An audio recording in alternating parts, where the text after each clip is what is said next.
Mentang-mentang kita punya power, kita punya ilmu, kita punya kekuatan yang lebih kuat dari mereka. Wah, tak cukup kan, tarik, masukkan di dalam mana botol, masukkan dalam botol.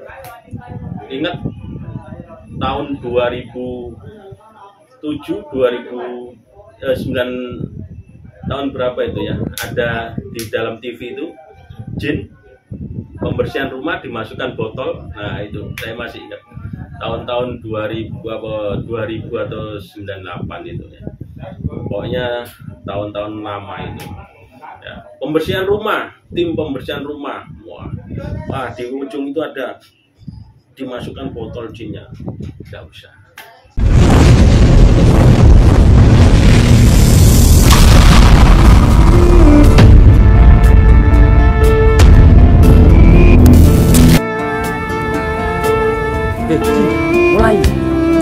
Mulai tak? Yuk, sip. Bismillahirrahmanirrahim. Assalamualaikum warahmatullahi wabarakatuh. Jangan lupa like, comment, and share, apalagi subscribe. Dukung terus channel kami Riza Manisi supaya kedepannya agar lebih baik lagi. Dan jangan lupa kritik dan saran di kolom komentar kami untuk membangun kedepannya.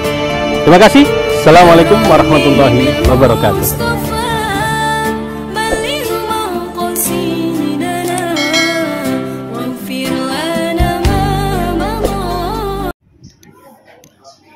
Bismillahirrahmanirrahim. Assalamualaikum warahmatullahi wabarakatuh. Alhamdulillah wa syukurillah, la hawla wa la quwwata illa billah. Asyhadu an la ilaha illallah wa asyhadu anna Muhammadar Rasulullah. Allahumma shalli ala sayyidina Muhammad wa ala alihi wa sahbihi ajma'in, amma ba'du.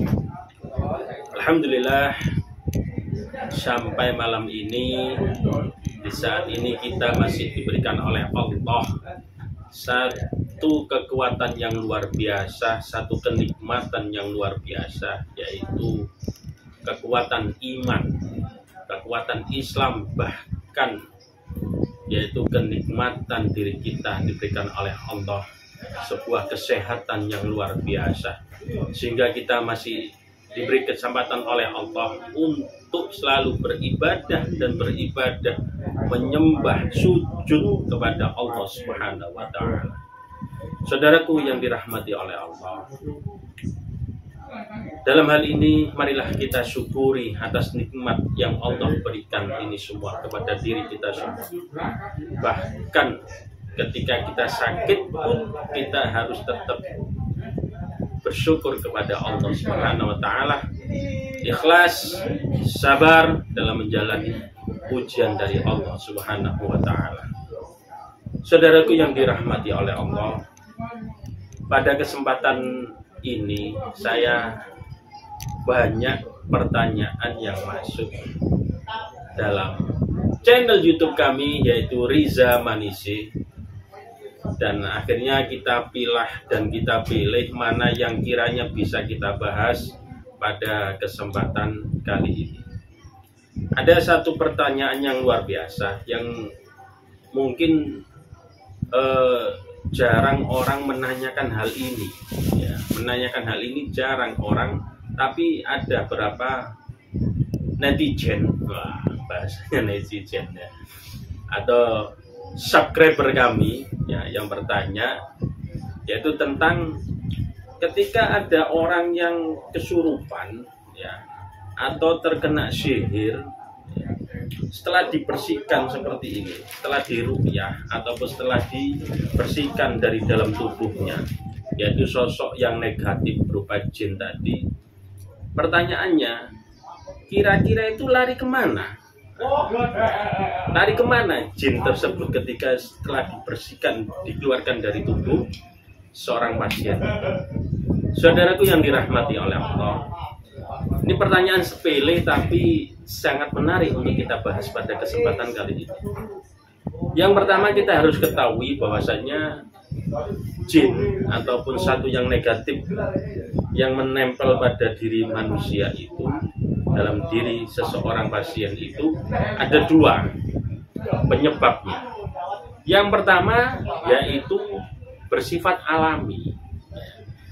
Alami itu dalam artian bisa jadi tahu-tahu kemasukan, kerasukan. Karena apa? Penyebabnya karena dirinya sudah bolong. Bolong dalam artian ya tadi, sholatnya, wiridnya, zikirnya, baca Qur'annya jarang dia lakukan. Akhirnya ada sesuatu yang kurang atau jalan yang menuju hal tersebut bisa masuk ke dalam dirinya, yaitu bersifat alami. Atau diem, habis ketawa diem, nangis, nangis. Nah itu cirinya bisa jadi alami. Ya. Yang kedua, ya, itu ada unsur kesengajaan. Nah, unsur kesengajaan ini bisa jadi dia yaitu kiriman dari seseorang yang memang sengaja dimasukkan, dipaksa bahkan untuk masuk ke dalam diri kita. Nah ini penyebabnya ada dua, satu alami, yang kedua memang ada unsur kesengajaan kiriman yang dimasukkan dalam tubuh seorang pasien.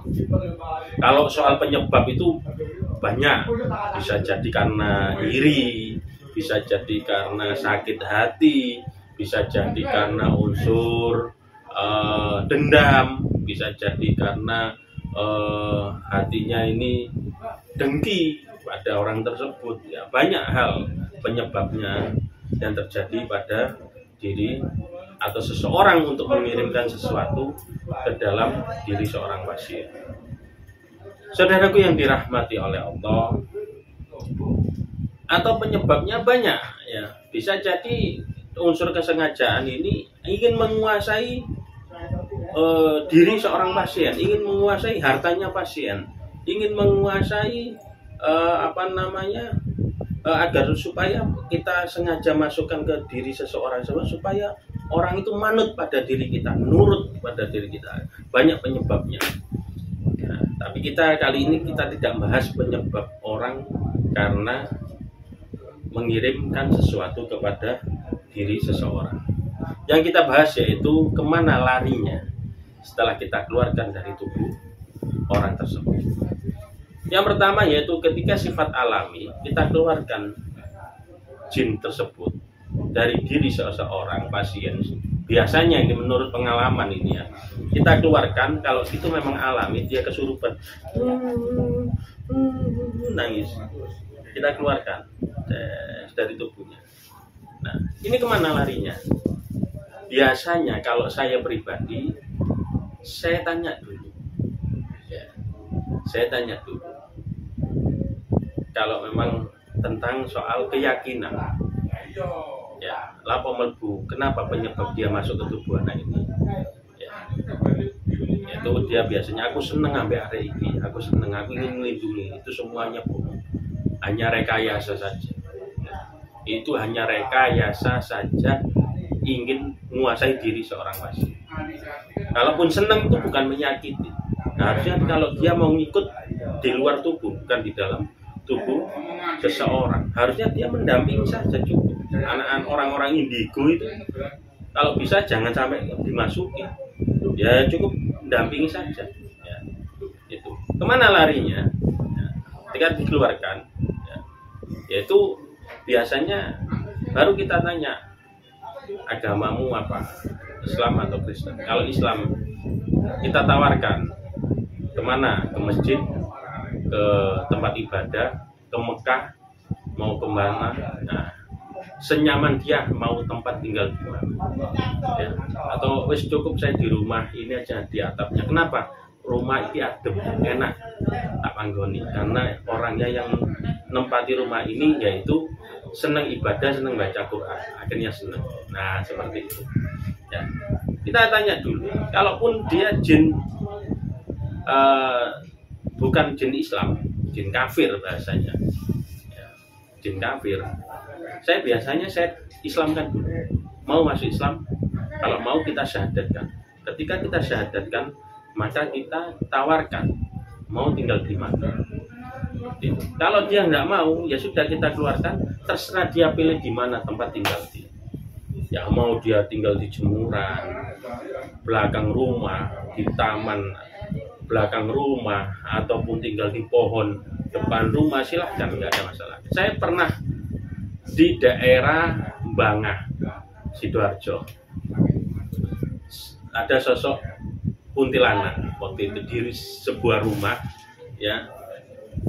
Sosok kuntilanak itu memang agak mengganggu. Akhirnya kita bersihkan, kita pindahkan, ya, kita tawarkan mau pindah di mana. Akhirnya dia memilihnya di mana? Di sebuah pohon, yaitu pohon pisang atau yang nama sekarang gedebok. Gedebok pisang. Dia mau pindah di gedebok pisang sebelah kiri rumah tersebut. Akhirnya kita pindahkan di sana dan mau menetap di sana. Itu urusan dia mau pindah kemana terserah. Yang penting tidak mengganggu tuan rumah ataupun diri seorang pasien. Saudaraku yang dirahmati oleh Allah, nah, hal-hal seperti ini itu harusnya kita lakukan dengan secara tujuan kita itu dakwah, ya, dakwah bil ghaib, dakwah dengan hal-hal yang gaib, yaitu dengan makhluk Allah yang lain. Jangan sampai kita menyakiti, ya, jangan sampai kita menyakiti. Mentang-mentang kita punya power, kita punya ilmu, kita punya kekuatan yang lebih kuat dari mereka. Wah, tak cukup kan? Tarik, masukkan di dalam mana botol, masukkan dalam botol. Ingat tahun 2007, 2009, tahun berapa itu ya, ada di dalam TV itu jin pembersihan rumah dimasukkan botol. Nah itu saya masih ingat tahun-tahun 2000 atau 98 itu ya, pokoknya tahun-tahun lama itu ya. Pembersihan rumah, tim pembersihan rumah, wah di ujung itu ada dimasukkan botol jinnya. Nggak usah, cukup kalau kita memang niatnya ingin membersihkan rumah atau membersihkan seorang pasien, cukup kita tawarkan, ayo pergi, yang negatif pergi, jangan mengganggu. Kalau masih mengganggu pergi, kalau nggak mengganggu silakan. Kita tawarkan di situ. Tidak perlu kita pakai menyakiti atau bahkan kita kunci sesosok jin itu.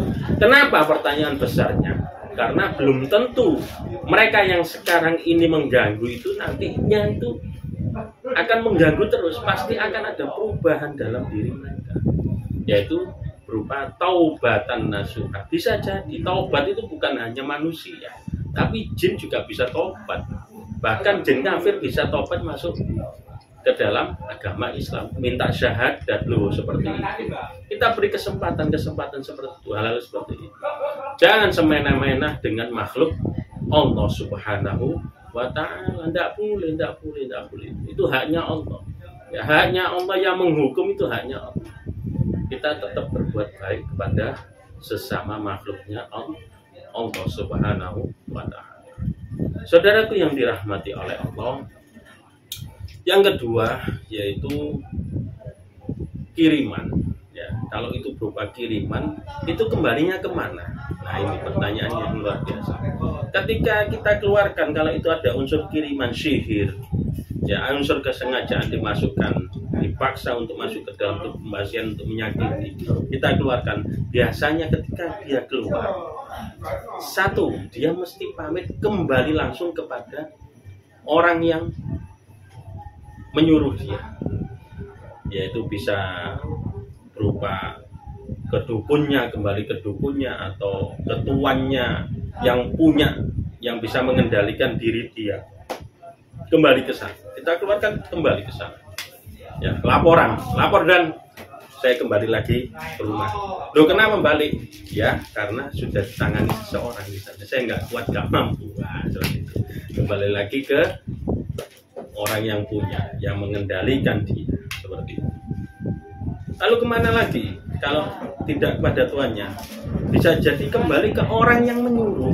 Nah, umpama contohnya, ada orang yang sakit hati datang ke orang pintar.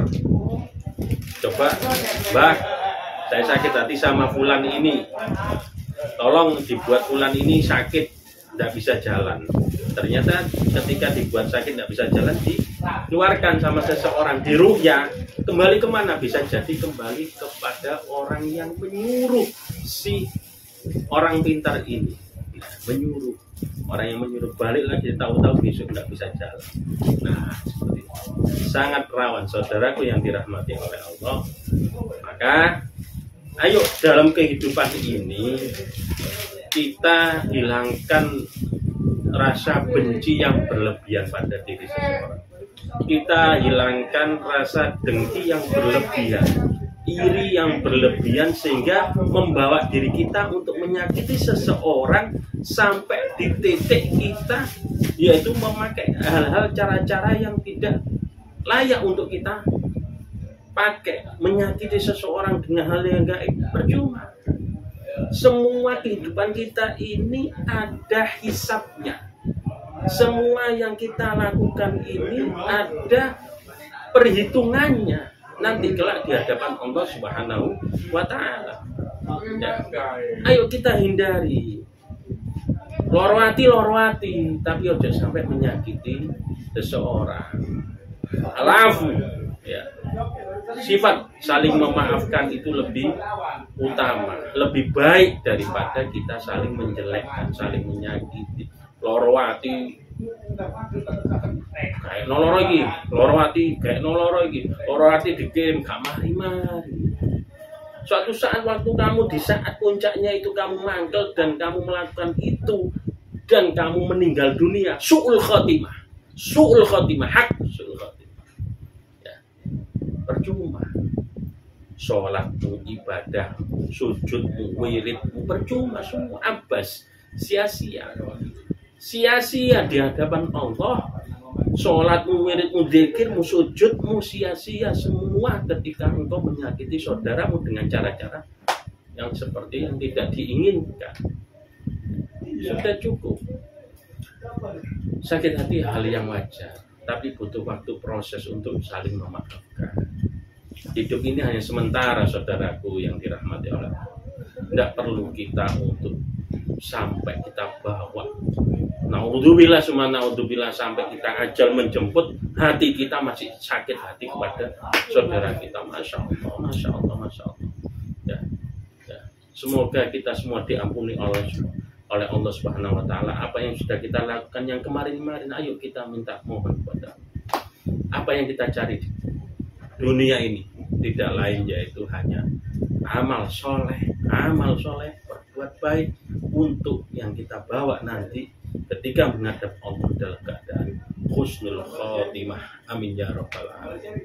Saudaraku yang dirahmati oleh Allah, dan yang terakhir pesan saya, jangan pernah kita menyiksa sesama makhluknya. Kalaupun kita punya power, kalaupun kita punya tenaga yang besar, kalaupun ilmu kita derajatnya lebih tinggi, sudah pasti manusia itu derajatnya lebih tinggi dari makhluk Allah yang lain.